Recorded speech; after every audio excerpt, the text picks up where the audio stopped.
What's the name mean? What's Thumos mean? Thumos it's actually the third part of the soul in Greek mythology, so it means the fire and the spirit for life. Yeah, we want you to get that through your own brain health. Putting your brain in the right environment to thrive every day, prebiotics, brain support nutrients, and really to fuel your passion for whatever you got going on and fuel your passion for life. Welcome to Henderson HQ. This is the podcast where you get all the stories behind the businesses that make our community tick. Don't forget to subscribe to our weekly newsletter. Hey, ladies and gentlemen, it's Scott Rose with the Henderson HQ podcast. Don't forget to subscribe to the newsletter and check out the website at www.hendersonhq.com. I'm here with my buddy Connor, who I've known for a couple of years from jiu-jitsu, and he's got this product. If you are watching, him and his co-founder came up with Thumos. We're going to talk about what this is. It's basically brain and gut health, so we'll talk about why that's all important. Connor has like this great background in the military, so we'll get into that and how badly it rattled his brain and why he came up with this product. And they're just building this awesome supplement company out of Henderson here, and I want to hear all about it. So why don't we start with you, man? Your military service, why you decided to be a Swift boat operator, and tell us all the fun stuff. Let's go. Yeah, so I'm Connor Secor. I'm a 7-year Naval Special Warfare boat operator. I served most of my time, or really all my time, in San Diego, in Coronado. Why I really wanted to be a SWCC, I was 18, looking for change in my life, and I knew I had holes in my life and in my skill set, when it came to engineering, and I wanted to learn how to shoot guns and things of that nature. So SWCC was right up there. You're basically an engineer on the water, knowing how to work on diesel engines and navigation, everything like that. So for people that didn't serve or don't know, the SWCC boats, these are the ones that like every Navy SEAL video ever where they're coming up on the beach or they're going through a jungle river or whatever. These are the super cool black boats, huge motors, 50 cal mounted on the front. This is like the tank in the water, right? Yep. Yeah, it was basically all kicked it off from Act of Valor, that scene when they rip around the corner and they go and save those dudes that just drove their truck in the water, basically. And can you tell us a little bit about that boat and like what you can say? Because I know it's part of the special warfare operations. Can you tell us a little bit about the boat and like what kind of missions you would have been deployed on theoretically? So, like I said, it was that scene that got us all in there, and that's called the Secor. That's their main riverine boat for just kind of brown water riverine operations. But yeah, that's got 8 guns.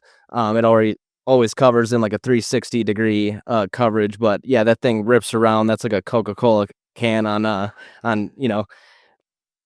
but yeah, it just rips around real fast, and that's their main platform for all riverine operations. But what I served on was a Combatant Craft Assault, and that's basically a 41-foot boat. It's 25,000 pounds, rips over 50, 60 knots. So yeah, that was our main boat on the West Coast. And so what would that boat normally be used for? Would it be like inserting special forces type people? Would it be to, chase down some Somali pirates? Like what would that boat's like mission be in the ocean? It's basically insertion and extraction in today's age, but yeah, capabilities are wide.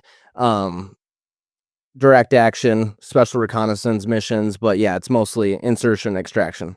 And obviously you guys are delivering probably Navy SEALs, special forces, things of that nature. How many people are actually crewing the boat? 5. So is it like, what's the most fun job? On the gun, on the engine, on the steering? Like what's the best job on the boat? So I'm selfish. I wanted the best job and I'm biased. So I was the throttleman. Okay. So basically I'm sitting next to the driver and we're talking constantly. But yeah, I control the gas and he controls basically the horizontal ride of the boat, and then next to him is the navigator. Okay. And then how many people on the weapon systems? We got 2 at each time. Nice. Tell me a little bit about like what that training looked like and what it's like being on the ocean going, 50, 60, 70 miles an hour. Yeah, so it starts out boot camp, you start with 80, 90 guys. Past that, you go to NSW prep, where it's basically 8 weeks where you swim, run, lift. You're with all Olympic coaches. People get phased out in there too. Usually go to San Diego with around 60 people. You start basic orientation. Mine was in December, so it's pretty cold. And then you get winter break. I think you have like a 6-day winter break or 7-day where you get to go back home, and People get to see their moms and grandmas, and then that's when really people start quitting is when they come back. But yeah, that was in December into January, and then you basically go to your first phase, BCS. We went there with 29 people. That's around 7 to 8 weeks, and that's the one where really everyone's weeded out. But yeah, we do evolution, swim, run, run boat, run hawser line. It's basically a big Mark V mooring line that they tie together and roll in the sand and dump it in the water. But that can end up being like more than 500 pounds, So basically. this is like super physically demanding, right? Yep. See, I would have thought of like if somebody was looking for that journey, they would have gone combat, Navy SEAL, something like that. But like this sounds pretty intense. Why are they trying to weed people out that end up getting on one of these boat crews? I think it's because you really get into a fist fight with the ocean. I mean, it's brutal. Like, there's a lot of times where you take big hits on the boat, you're dazed, and you kind of got to stay in there and make sure people are, the whole operation runs through you. So you're got to be on time, on target. But it's just, it's brutal impacts, to be honest. And it's brutal long hours, you drop another unit off and that's the end of their day, but your day and night only just got started. So you got heavy weapons to take care of, engines to fix, things to put away, and yeah, it's just a long, grueling day, really. So out of your 90 people that you started with, how many actually made it to like get onto a boat crew on one of these SWCC boats? So you usually have a second chance. You can get rolled back into your certain phases, but from the original that I started with, 4 graduated. 4 out of 90? Yeah, 4. And we had 1 rollback, so we ended up with 5. But my original class that I started with, 4 people. Holy cow. And was that more because it was physically demanding, mentally demanding, both, or like why do people I always wonder, like, if this is kind of your dream to do this thing, I always wonder why people quit. So what was the thing that made people quit? Was it the cold? Was it the physical? Was it they couldn't figure out how to put together a diesel engine or service a gun? Like what was the thing that got people? I think people are just not used to failing. I think once you fail something and the instructors are on you and they smell blood in the water, it's just hard to be in the cooker and kind of handle the heat a little bit. But if you're used to, being in the mud and failing and being able to kind of get through that, I think you'll be okay. But yeah, it's really used to failure. So was the training like this stereotypical out of a movie, getting yelled at, getting smoked? Like was it pretty intense, like what we see in the films? It was pretty much everything I thought it was gonna be, right? But honestly, wrestling, going through the J-Rob intensive camps and wrestling, it was like, honestly, it wasn't anything really different from a summer wrestling camp or things of that nature. So I was pretty used to it when I got in there, and yeah, it wasn't too bad. So I've always been interested in this. Like, obviously, they want to weed people out with the physical and the mental stress, but then at some point, you have to learn how to service this multi-million-dollar piece of machinery. So, how long was like the physicality versus like, okay, now we have a little bit of respect for you. We're going to actually teach you how to, I don't know, throttle $1 million engine and hope you don't burn it out. Like, how long was the physical side of the training? Then how long was the kind of, I guess, technical side of the training? I guess I didn't really get into the other part of the training pipeline, but yeah, after that first phase, you kind of earn your stripes a little bit. You went through the hardest physical phase, and then you go into basic crewman training, where it's basically small arms and heavy weapons training, and with a little bit of introduction to like diesel engines and things of that nature. But you have to pass all the test gates, disassemble, reassemble, make sure your marksmanship is on point. And then the third phase is where you really get into the boat training, operating, how to drive, how to shoot on the water, and kind of putting it all together. So I was a mediocre shot in the Army, and that's like in the prone position, no surrounding problems, no change in the terrain. And I was mediocre at best. I've gotten a little bit better since I got out because I could shoot more rounds on my own dime. But what is it like handling a firearm on the ocean? Because in the best of days on the ocean, you're probably getting a 2 to 3 foot drop. On a horrible day, you're probably just getting beat around by 7-8 foot waves. What is it like to shoot a gun on the water? You just got to be super heads up. You can never have tunnel vision, and you just got to make sure you have a really good crew letting you know what's happening. Because I mean, we've had really dangerous scenarios. A boat an engine goes down and maybe it's starting to hover in front of the fire line, or you got your Zodiac that's picking up packs, from a extraction standpoint, and maybe they don't have everything that they need and they're getting in front of the firing line, or there's a big wave coming. It's just very dynamic, especially when people are clogging the radio with like air assets and just the ground force and everything. You just cannot have tunnel vision. It's 1 foot in, 1 foot out, like all the time. When you say that 1 foot in, 1 foot out, you mean like 1 foot paying attention to the ocean, one to the gun, or like what are all the things you're trying to survey when you're saying like not have tunnel vision? Like if you're firing a weapon from a moving boat with other friendly forces around, what are like all the things that you're kind of taught to keep an eye on? I mean, we train to mark the people that are on the ground, don't shoot past this point, target past this point, lasered with like infrared kind of lasers. But yeah, like I was saying, usually extraction, you got like Zodiacs kind of coming in at some point within. You got 3 other boats that are lining up shooting, that you're lining up on a firing line. You got air assets that are coming in and out, kind of clogging the net. So it's just really this big dynamic scheme of people involved. Yeah, a moving dynamic fire line with the ground shifting below you sounds horrendous. Like just like too much to keep in my mind. Yeah, then you got, you're dehydrated, you got all the carbon and toxin exposure and the PSI overload. So yeah, you just got to keep your mind in the right environment, So I didn't know anything about this, but you and I were talking about it, obviously, which is the genesis of this product, Thumos. You were telling me how many SWCC operators get out with TBI and brain injury and concussions and et cetera, et cetera. And I was like, it didn't make sense to me at first because I'm like, well, no offense, bro, but you weren't like a Navy SEAL. You weren't like on the ground getting blown up next to a Humvee. And then you let me know, it's like, no, you're taking like a 7 foot, 8 foot wave with something this big. Your head's getting slammed constantly against something. So can you talk about kind of all the experiences you had that led to a little bit of brain fog? We'll call it. Yeah. So, I mean, like how you said it, other ground units, they're constantly kind of training on the range or on the ground, but anything we do involves that damn boat. So we're constantly going out, and whatever the condition is for that day is what it is, We have like small craft advisories and things of that nature, but like when it comes down to it, when you had to do something real time, it's usually going to be in a bad environment. So we try to train to that standard, and it's constantly just checking it out, seeing how it is out there. So and what led to like the concussions and the brain injuries? it's just constant whiplash. I mean, the boat, 25,000 pounds, 50 to 60 knots.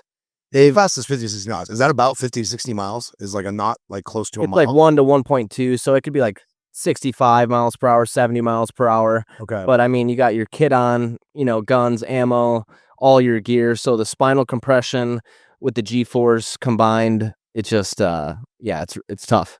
And like, what happens with all that gear on when you hit a wave? Because I'm thinking you guys are probably going over some pretty severe chops. Like, do you bend your knees and just brace for it? Like, are you in some type of like NASCAR 5-point harness seatbelt? No. Like, no. So the CCM that has shock absorbent seats, honestly, I worry about those guys too when it comes to lower back injuries. But no, in the CCA, we were standing up the whole time. What's the CCA? That's the open cockpit, 41 foot. Oh, it's like an open cockpit, like a normal ski boat. You're just standing up at the wheel and the. Oh, crazy! Yeah, basically you got 3 really wide, buff dudes that fill out all the space as your seatbelt, and yeah, that's about it. You're standing up, and you got safety bars basically holding you in. But yeah, it's open cockpit, and as scary as that is, it's how I prefer it, to be honest, because you start going fast in like an enclosed cabin and it gets real hot and seasick, it's game over. All right. So then when you talk about the whiplash, I'm trying to conceptualize this. Like when I've water skied a couple times in like choppy water, it's like, I don't know, every 7 to 8 seconds. And this is on a lake, right? Like a choppy lake. Every 7 to 8 to 10 seconds, you're feeling something, right? Oh, it's every second. It's every second. Yeah, so just around every fourth or fifth wave is the biggest in the set. So you're looking out for that as the throttleman. I'm usually chopping through all the small stuff, and then I'm setting myself up basically configure yourself to be able to cut back and plow through it if it's good outside. But no, it's usually every millisecond you're getting something.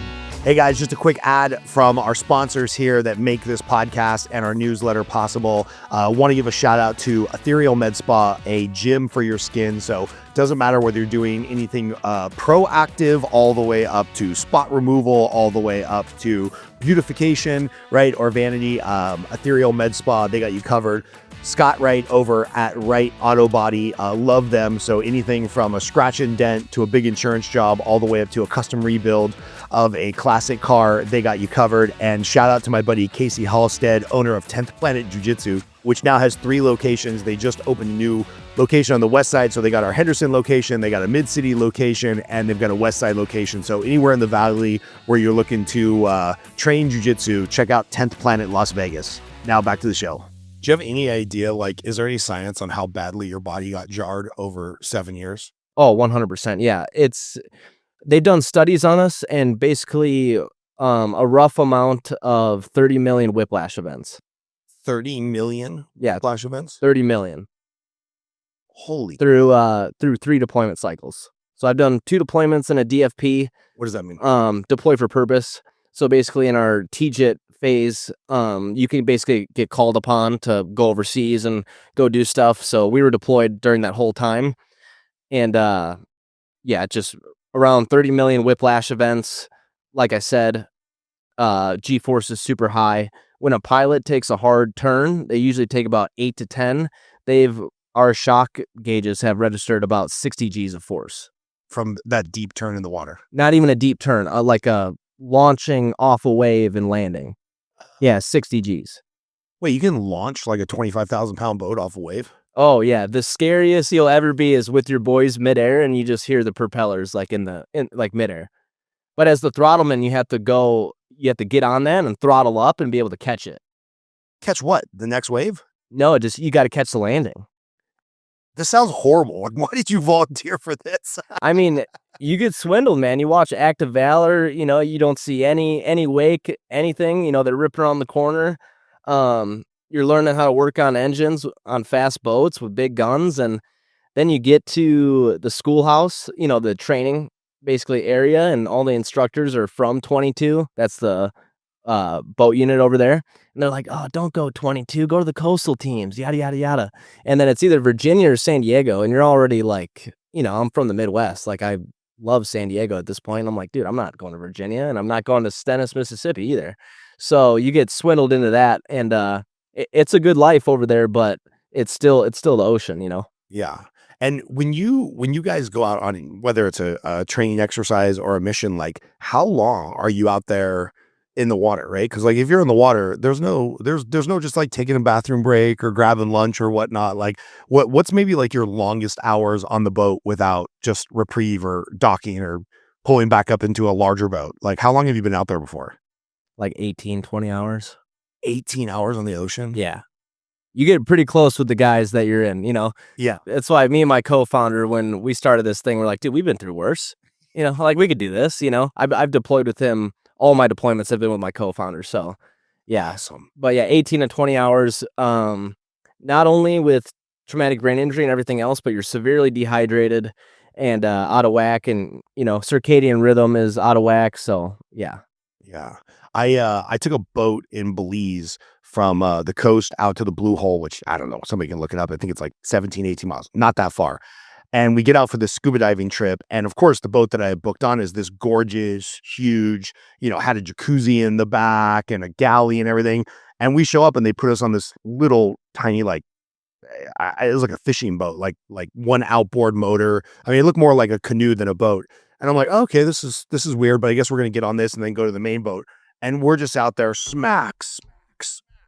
And I looked at the guy, I was like, hey man, so I think I might be on the wrong boat. I booked another boat. They're like, yeah, that one sunk last week.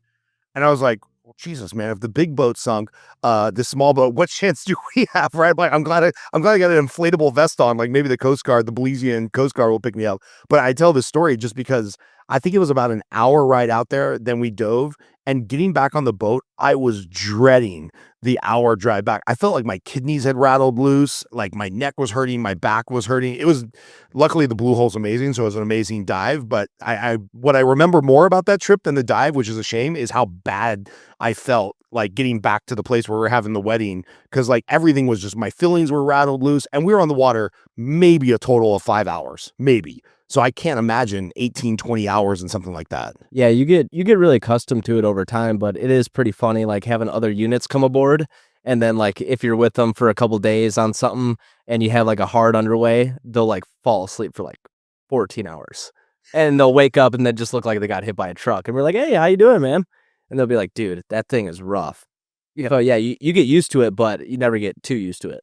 That's nuts. So, okay, so you get out of the Navy. Did you get out because you had to get out? Was there a medical issue, or you just decided I'd serve my time, I'm happy, or like what was the exit from the military like? I mean, both. You know, my body took its toll. Did my contract, did my time and due diligence, and it was just time. Just too many brain injuries. I had around 6 or 7 concussions my last deployment cycle, and that's only 2 years. So that's not even counting all the smaller underways where you feel like you had a hard sparring session and things of that nature. That was like 7 big events. And is the military at least smart enough that if they know you got a concussion, do they sit you out for a few days like the NFL would, or is it like, no, there's a mission to be done, get back on the boat? Both. I guess it depends. I had my first real bad traumatic brain injury in 2019. And at that time, they didn't really have a good concussion protocol, but it was leaning towards there. And now they're way more vigilant of the problem, and they take the steps forward. Hmm.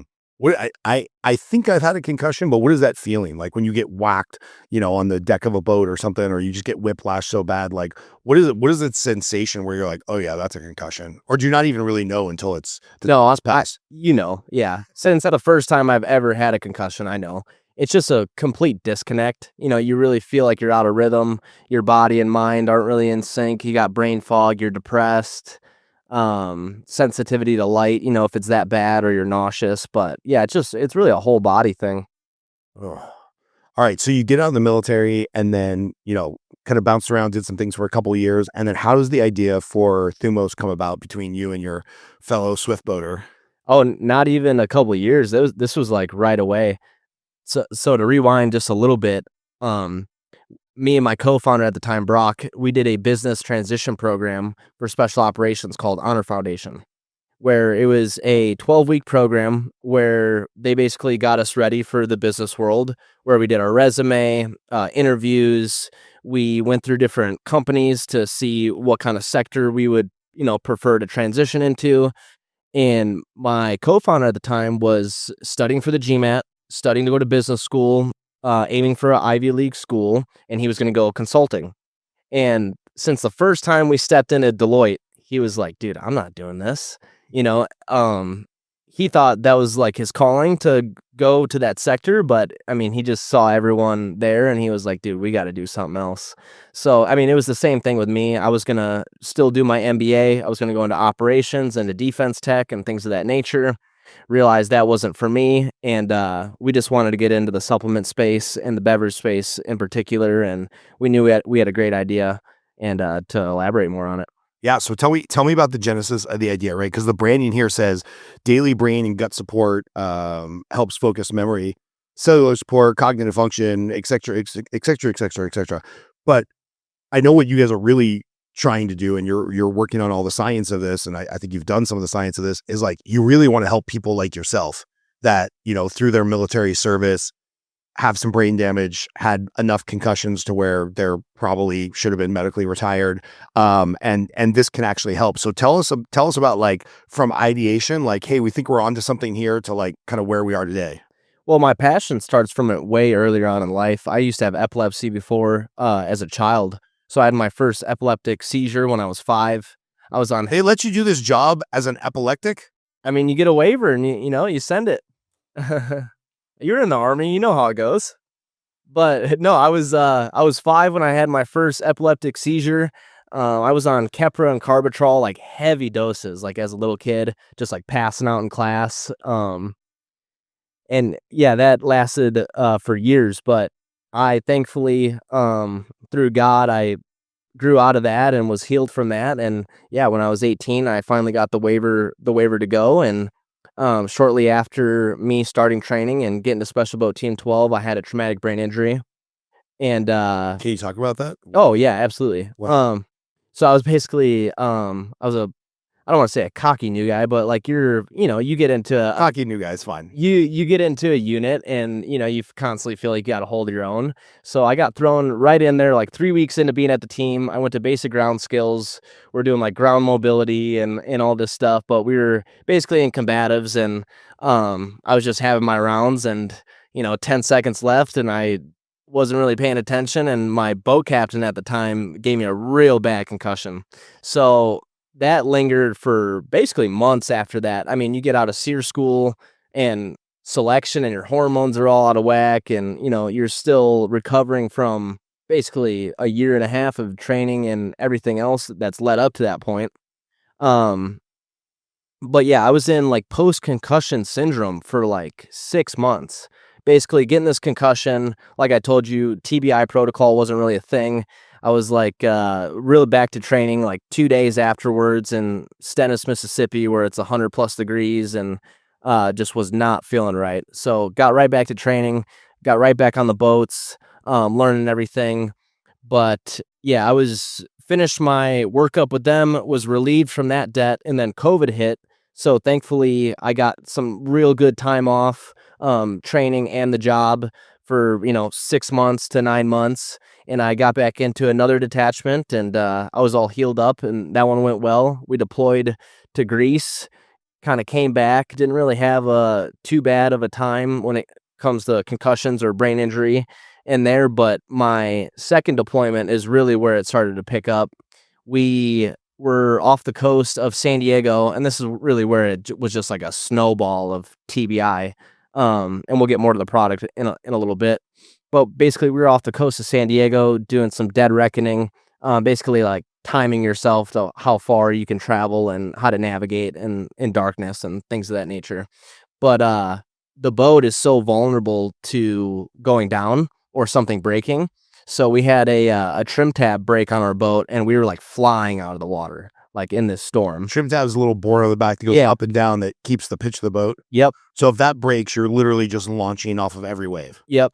Doesn't sound good. So, I mean, if that breaks, you get a little tighter with your drives, and you can manipulate the drive a little bit. But like, still, if you want to get on step and like, plow through the waves fast, your trim better work. But yeah, we were getting thrown around pretty hard, and I had a real nasty concussion. And then we literally came back to the same spot 3 weeks later. Our boat broke down like right off the coast of San Clemente. So that was like 70 miles off the coast where we were just at. And our boat went down, so we ended up towing our boat back in like the middle of darkness in the storm, just getting thrown around, not being able to see. I like had, as the throttleman, I'm controlling the drive, and I'm still controlling one engine while we're driving back. So I got my windscreen down, I got my night vision goggles on, trying to control this ride, and we're like going in and out of the wake because my boat captain, he's a big like Jack Guaminian dude, but he's still like having a hard time like controlling the boat and everything at those speeds. But we're like in and out of the wake, and he pulled us back in a little too fast for like our positioning, and we just took a real hard side shot. I smashed my face on the side of the boat, broke my nose, got a real bad traumatic brain injury there. And it was just snowball. We went to Alaska, off the coast of Kodiak, Alaska, like 150 miles out, and that beautiful ride, and getting after it with all my buddies.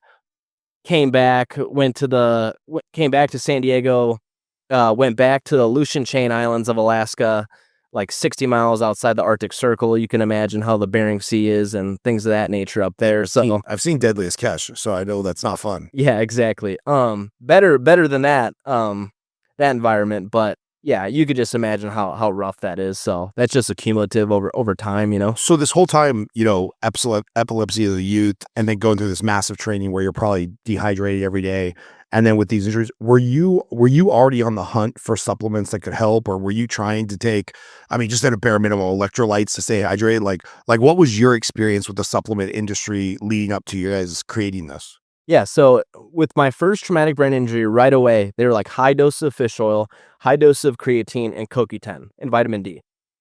That was basically the protocol they had. But that was like my introduction to like the nutraceutical space and like what they could do for your health and wellness and longevity as a whole. So creatine, I mean, when I was in high school, that was like a muscle building supplement. That wasn't anything for the brain.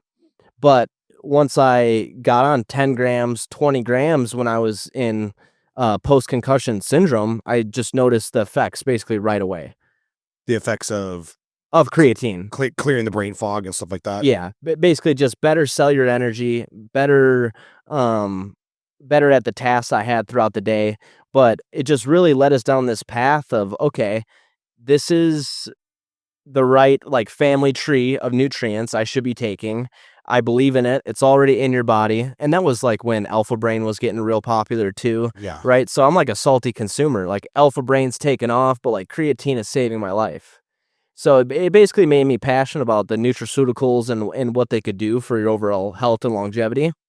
But yeah, throughout our time, I just kept that real close. You know, I'm starting to learn more. You know, CoQ10 amazing for the brain.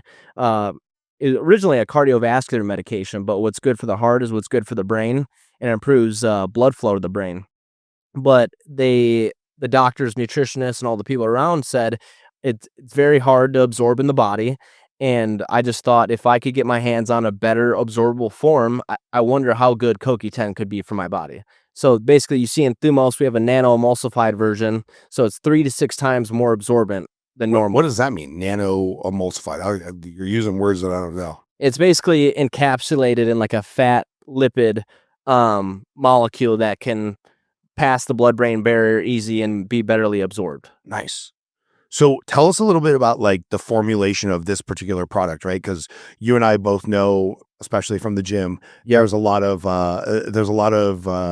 nutritional advice that's a little bit of bro science. We personally know a couple of UFC fighters that have got popped because they were taking supplements that they thought were totally clean, and oh no, that was mixed in the same vat as the steroids, the order before that, which I absolutely believe.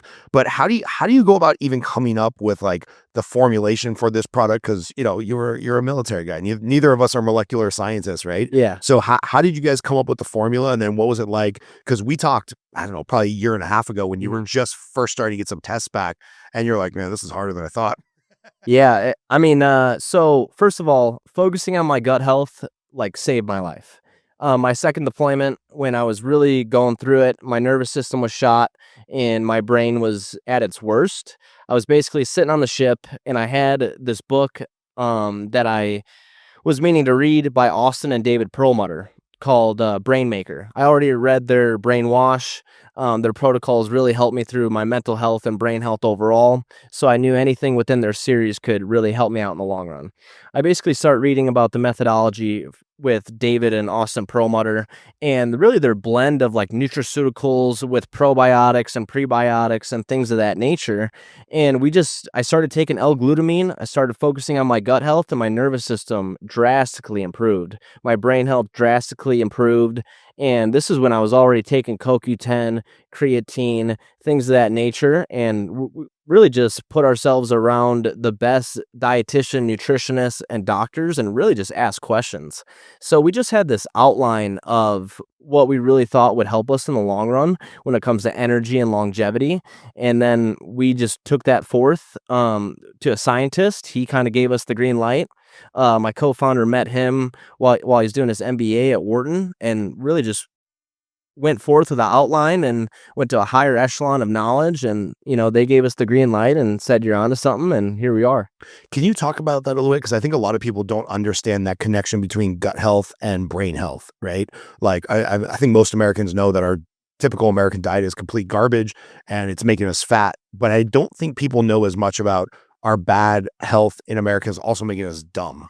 Yeah, absolutely. So can you talk a little bit about that brain gut health relation? I mean, I think we're all inflamed at some point, whether it's our gut and our brain. But no, I mean, 70% of our neurotransmitters are made in our gut. A lot of these bacteria and a lot of these things that are being made in your gut microbiome are making the neurotransmitters that you need to function.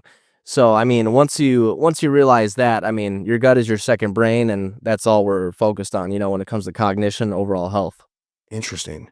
And so, when I think about gut, I think about this is going to be kind of gross. Like, how's my bowel movements and am Mhm. I gassy, right? But like, what are all the things that are going on in your gut? Like you mentioned inflammation. What are the other things that like your gut's controlling? Oh, I mean, it's controlling your nervous system, it's controlling your inflammation response, your immunity response. I mean, really, it really predicts your perspective and your overall mental health when it comes, like I said, 70% of your neurotransmitters are made in your gut. Talk a little bit more about GABA. Um, It's GABA. so it's basically a neurotransmitter that's primarily focused in calming you and your nervous system. And through L-glutamine, that's really why our main focus. Not only does it help strengthen your gut lining, but it's a precursor for glutamate. So glutamate turns into GABA, and that's basically how your gut produces GABA, the main neural kind of calming agent in your brain. Interesting. So, okay, I want to talk about like this journey with the scientist, right? So your co-founder meets him at Wharton Business School or meets him through the program there. What do you tell him, right? Because supplements, the number of supplements that are out there are probably dime a dozen. I would imagine somebody would be like, "Hey, we're on to something new." He's like, "Yeah, roll my eyes. Everything's been tried." What was the conversations like with the scientists to come up with like the right amount per serving? Like, what is the what is the right mixture of this stuff in this powder, which putting into water, you gave me a bag of this. Thank you. I tried it. It's actually pretty good. It's not disgusting like some of the other things out there that I've tried. Where did you guys come up with all of the ingredients, and like what was that? How long was that back and forth with the scientists to figure out what's going to be in here and what's the dosage? Like I said, we were just some salty consumers, right? So we saw all these proprietary blends that were underdosed and just a lot of ingredients that were underutilized. So like I said, we had an outline and we really thought we were at like a 99% mark when we even went to him. And once he just put all the clinical trials together and really went through it, we were already close to it, to be honest. Can you talk about that process of clinical trials? Because I think what a lot of people don't understand is like there's FDA approved drugs, aka the stuff you get at a pharmacist, but you walk into GNC or, I mean, to pick them out, but pick on them specifically, but you walk into any supplement store, you don't really know what you're getting. You don't really know if it's been third party tested. You don't really know if it's been through any actual clinical trials to see if the shit actually works. It's kind of just like word of mouth, right? And like what works for you might not work for me when we talk about like muscle building and stuff. So can you talk about like the care that you've taken in the development of this product? Because I know how serious you've taken that. Yeah, absolutely. So individually, every ingredient has been clinically studied. So citicoline, it's a It's a nutrient that's out of Japan, basically patented. But yeah, that's for healthy brain signaling. That's going to raise acetylcholine levels in the brain. That's responsible for memory, learning, processing. There's just a lot of backing and history behind these ingredients. And really, this has been going on for years. Creatine's been studied since the 60s and 70s. It really just putting it all together through the history of clinical trials and really what's been the dominating factor in a lot of these nutrients. How hard has it been for you guys to source the individual materials, find a packer, like now just getting down to the nuts and bolts of running a business? I know your founders in San Diego, you're up here in Henderson. Where are you getting this stuff packaged? Like, how are you doing quality control and stuff? What has the actual business nuts and bolts to get to this package meant to you, and how long has it taken? So finding the right one is hard, but yeah, that one is made out of Utah right now. They did an amazing job with the execution with the flavor, but yeah, we are going to stick pack it soon with a co-packer out of New York. Just easy, better accessible, more premium ingredients. We're gonna have more citicoline in our next product. We're going to watermelon lime and guava mint. But yeah, finding the right person for your dream and your product is not easy. I'm impressed that you guys are doing it US based, because I'm sure there was a little bit of like a siren call of like cost efficiency. Like, well, we could do this in Taiwan or we could do this in China, but like, why was it important for you to use US based companies? I mean, we're just a American-based company, in general, we're just gonna stick to our roots and, have it packaged, made, and shipped all out of the US.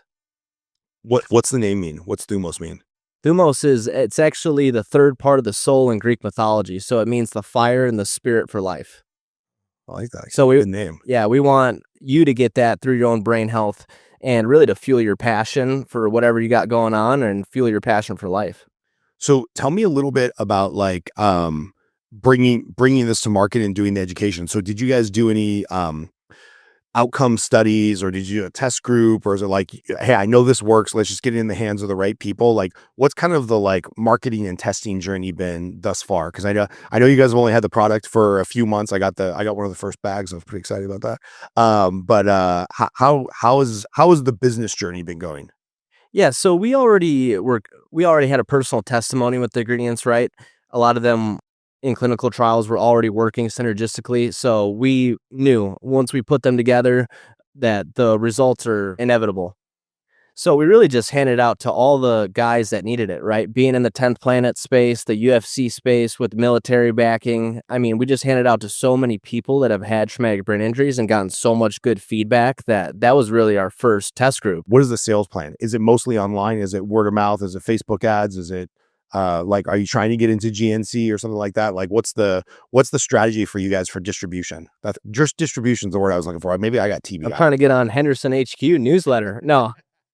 No, but we're strictly D2C online. We're doing meta ads, Google ads, TikTok, just really branching ourselves out and see what sticks. But yeah, mainly D2C. What would the holy grail be of like advertising for you? Who's somebody you'd like to get this in the hands of? I mean, whoever it helps the most, really. Just the UFC space, UFC and military. I grew up with a lot of. I actually grew up in Kenosha, Wisconsin, in Milwaukee. Anthony Pettis, Sergio Pettis, Ray Pettis. So all those guys. I mean, the UFC fighters are close to my heart, and I know what it's like to have traumatic brain injuries and the long-lasting effects. And you see all the wild things that happen with some of these UFC fighters. So I know that's fueled by traumatic brain injury. So it's really that whole group. Yeah, I'm a big Pittsburgh Steelers fans, and there's been some like tragic stories of former Steelers that did horrendous stuff that we don't have to talk about on this podcast. But it's like, man, I wonder how much that was inherently like who they were and maybe what they were predispositioned to or their environment, and how much of that was maybe, like you mentioned, the calming agent in your formula here. Like, how much of that is their brain was just damaged and they maybe didn't have the physical ability to control themselves anymore. I think it has a large part to do with it. Even Antonio Brown, he seemed like a super nice guy, but he gets knocked out and then he turns super impulsive and narcissistic and kind of into a more sociopath behavior. Even John Jones, super nice Christian dude, but you just you mix trauma, aggression, maybe some hormones in there with some traumatic brain injury and substance abuse. It's just a recipe for disaster. What's the next like level of testing for you? Like, if you had a venture capital guy come in and be like, all right, we love the product, we love your story, we love everything about, here's a couple $1 million to do XYZ testing. Is there like a gold standard for testing supplements to do, a trial or an A/B test or something like that? Is there anything on your radar when you guys, either raise a ton of money or you sell a ton of product to like get the next level of, the stamp of approval? Well, I love Dr. Daniel Amen. I love what he does for brain health and SPEC scans and his whole methodology and ideology behind what he does. A lot of what we do is based off of him and what he believes in when it comes to nutraceuticals. He believes, the end of mental illness is within nutraceuticals. So I would love for Thumos to be taken in a controlled test group with Dr. Daniel Amen and SPEC scans and see what parts of the brain it helps it fire off and how it works, Man, this might be a bridge way too far. I don't expect you to comment on it, but when I was a kid, there was one homeless dude in Eagle Rock, California, and everybody knew who he was. My mom would buy him lunch once in a while. Nice guy, but just a raving alcoholic, right? And he had a family member in Pasadena that would have taken him in any time if he got sober. And now you drive around LA and there is a schizophrenic, crazy, drug addicted, trying to self-medicate homeless person on every corner. And I can't help but wonder, like, as the quality of food has gone down and presumably we have destroyed everybody's gut, I wonder how much of that has to do with like the mental health crisis in America, whether it's just your average teenager who's depressed, all the way to the schizophrenic that's living on the street. I wonder how much of that is the catalyst for that is possibly like, I've ruined my gut health. It puts my brain in a bad spot. Now I'm downhill. Now I start taking drugs to self-medicate. And like, I don't know, again, probably a bridge too far for me to extrapolate onto that, but I don't know. Maybe we're onto something. I mean, I think everyone is subject to their own medical curiosity, right? If our meat is pumped with antibiotics and hormones, and everything that we take causes oxidative stress to our guts and our brains, and then we're not putting ourselves in the right environment to thrive when it comes to that, I mean, I think that could lead you into a snowball effect of, yeah, something bad happening. We're in the mindset that SSRIs are the way to go. That's one neurotransmitter when it comes to serotonin, right? You have many more. So, I mean, just the whole methodology behind it. I tear my shoulder, I go get an MRI. If someone is seeing things or hearing voices, they just symptom cluster and then send you down a whole list of SSRIs. So there's a lot of things to fix in the way we handle things, I believe. Can you talk about a little bit about your personal experience, the challenges you had with depression and just the brain fog and stuff like that, and how this has helped?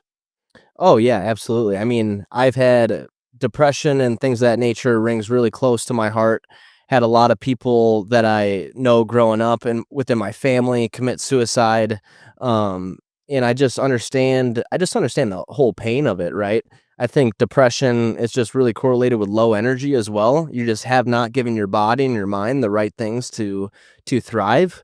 But yeah, whenever I've had a concussion, I mean, I'm definitely in a depressive state. And I think these traumatic brain injuries have long-lasting effects on you and your mental health and overall well-being. And I think it all starts in your gut. How's it helped you? Like, if you had to go from like, level one being post concussion, post TBI, depressive state, whatnot, like where do you feel you're hovering today? Oh, I feel great. Compared to a year and a half ago to when I first got out, I think a big part of the gut health focus is taking the weight off. The lowering your weight, your body weight, lowering your inflammation.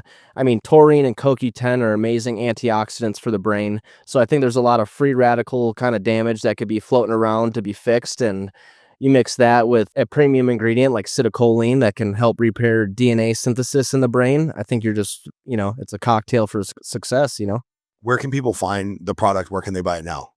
At www.livethumos.com. We do Say all that real quick because most people aren't going to know what Thumos is. LIVE, live, and then Thumos, THUMOS. Okay, so they can buy it there in bulk. What does this thing cost, by the way? So first order is 50% off at $39.50, and then subscribe and save reoccurring is going to be $59.99. And then how long will this bag last me? I'm guessing you recommend like a scoop a day, right? Keep the doctor away. Oh, so this is like a month supply. Yep. Love it. I've got about half my bag is gone, so now I got some new bags. Awesome. No, I hate when you get something at the store and it's like 22 servings, 27 servings, and you're like, dude. Oh, that's by design. Yeah, and they say subscription based, so no. Everything we do is, like I said, because we're salty consumers, and we just want to check the boxes of all the things that used to piss us off.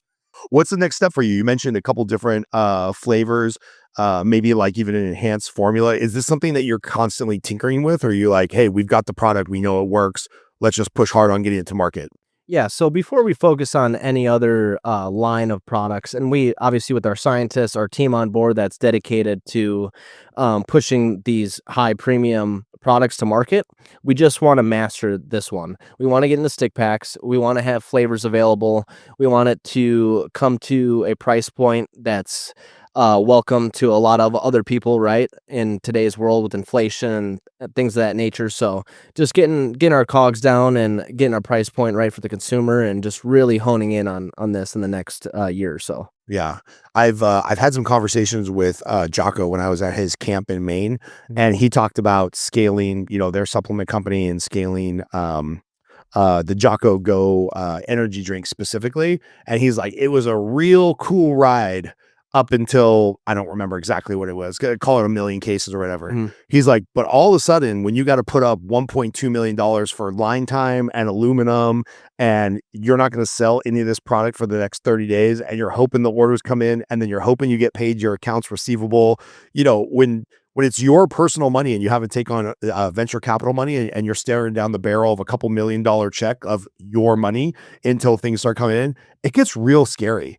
So are you guys planning to like bootstrap this and scale on your own, or are you guys looking for investors, or are you looking for a bigger company to like have your product kind of nestle under theirs, or what's kind of your guys' dream, thinking big? Yeah, so Brock and I, we bootstrapped in the beginning with our own money. We raised just in our near network, friends, family. He does his MBA at Wharton. He's raised a lot of good money from there. We've taken on no venture capitalist money, all in our network, but we're just about to finish our seed round and wrap that up. And then, then we're going into another seed round at another valuation, and just looking to expand and scale and get Thumos in the right hands. That's awesome, man. Because I know for people that don't know, those venture capitals, a lot of people are like, oh, write a check, oh, good luck for you. But like the right venture capital partner will actually have the skills and the experience to help you scale in the space, man. So I'm excited for you. Yeah, smart money. So that's what we're looking for. And people with good hearts and really have their head in the game when it comes to the overall mission, right? So we've just gotten incredibly blessed with the people around us that have invested, and they really put forth extra effort into the company, and we're just blessed, to be honest. Cool, man. Anything I forget to ask you about Thumos? No, not really. I mean, I bet I'll come on here again and we'll talk more, but just putting your brain in the right environment to thrive every day, prebiotics, brain support nutrients. I mean, that's the mission, man. I'm going to push this on a bunch of salespeople who need a little bit more brain health because they're not as sharp as I wish they'd be, and they're not following their coaching curriculum. So I will. I'll start pushing this in the sales space as well. I appreciate you. I've seen your seminars and read your book, so you could probably sell for us. Okay, perfect, man. Well, I appreciate you, dude. Congratulations, and this is great. I'm sure I'll see you daily at Jiu-Jitsu, and I'll keep people abreast of the journey of Thumos. Thanks, man. Let's go, brother. Appreciate you. Cool. Yeah, this was awesome. Hey, it's Scott Groves with the Henderson HQ podcast. I hope you got something out of that episode. If you enjoyed it, please don't forget to like, comment, and subscribe to the podcast. It really helps the show grow.